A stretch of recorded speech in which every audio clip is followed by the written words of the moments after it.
tak kalau kita nak sentuh kepada pelakon? Pelakon-pelakon kita ni. Baik, kita ada dua pelakon utama iaitu Azira sebagai Aurora dan juga Dayan sebagai Zain. Jadi dekat sini yang saya dapat adalah Zain adalah remaja lelaki yang realistik dan juga satu karakter yang mungkin ramai sangat lelaki mempunyai karakter ni tapi tak sedar yang diorang ada karakter ni. Ya, betul. Secara mendasar, yes. Okey, baik. Soalan saya untuk Dayan, apakah yang paling suka dalam membawa watak sebagai Zain? Alright, benda pertama yang paling suka untuk memegang watak sebagai Zain adalah alright, personally watak Zain ni dia sangat-sangat sinonim dengan saya, cuma diadaptasi. Alright,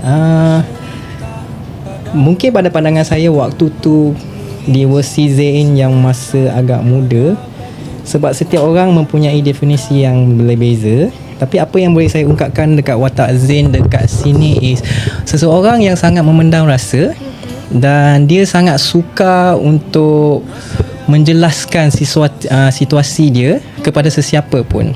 So secara tak langsung Zain ni bukan seorang yang berahsia, Zain ni bukan seorang misteri, cuma dia tak tahu dia nak channel macam mana ataupun dia nak luar macam mana dekat seseorang.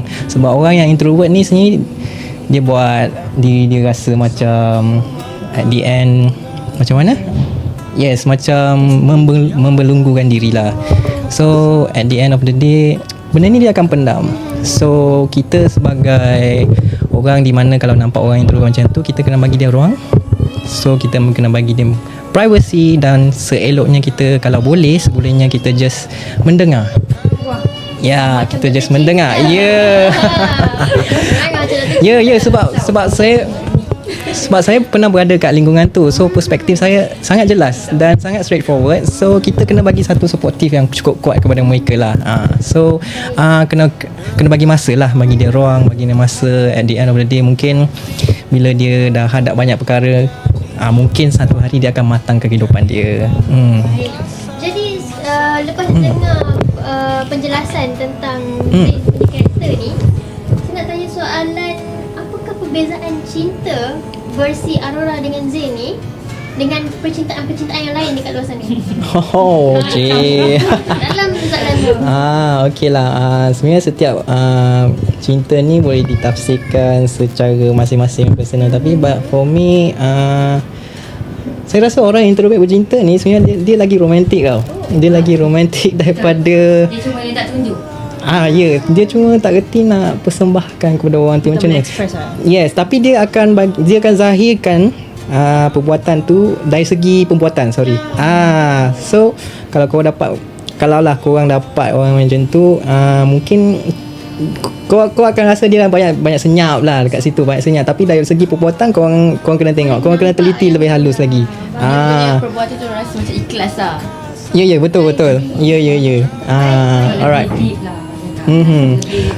So dari cinta ni dia sebenarnya kalau nak jawab secara dia alternate, korang kena dia sebenarnya berdua-duaan. Dia tak boleh salah seorang je.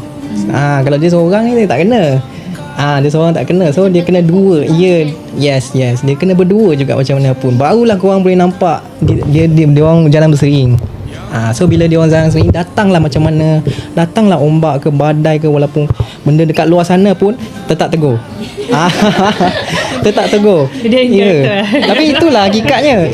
Itulah hakikatnya yang kita kena contohi. Sebab budaya, jangan tengok orang bercinta lah sebenarnya. Jangan tengok orang cinta. Tengok macam rumah tangga, macam mana mak kita dengan ayah kita. Yes, tengok macam itu. Sebab tu memang orang kata cinta itu tak, satu lagi. Cinta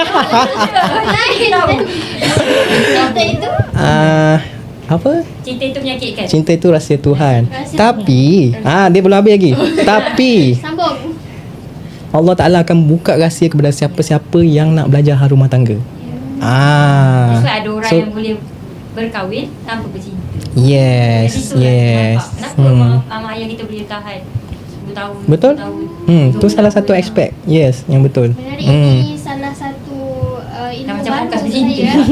saya. Okey. Yalah.